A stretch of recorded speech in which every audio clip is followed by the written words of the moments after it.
Bago tayo mapunta sa looks-maxing tutorial, madaming paraan ng kung paano ka magiging pogi. Merong soft maxing and hard maxing.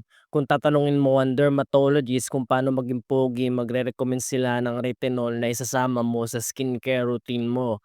At ito ay soft maxing.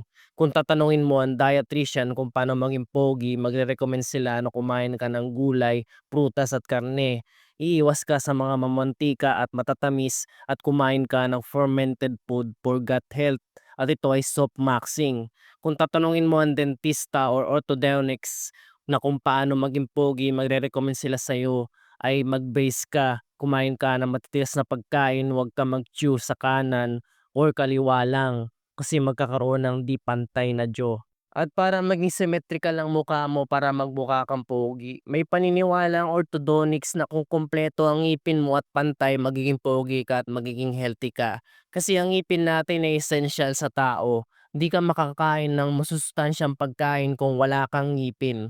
At also sa paghinga sa iyong ilong lamang, huwag kang hihinga sa bibig ay mababago ang mukha mo ayon sa orthodontics. At also sa pamamagitan ng mewing, mababago din ang mukha mo ayon sa expert orthodontics. At ito ay considered hard maxing. At ito na ang pinakahihintay mong looks maxing tutorial na in-include ko lahat ang payo ng dermatologist, dietitian at dentista or orthodontics.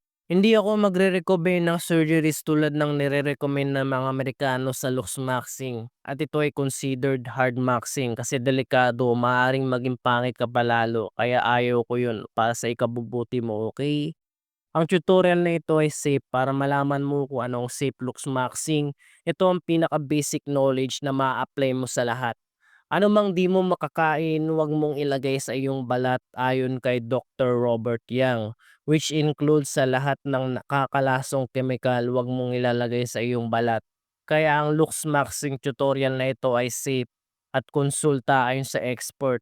And without further ado, ito na ang looks maxing tutorial na hinahanap mo.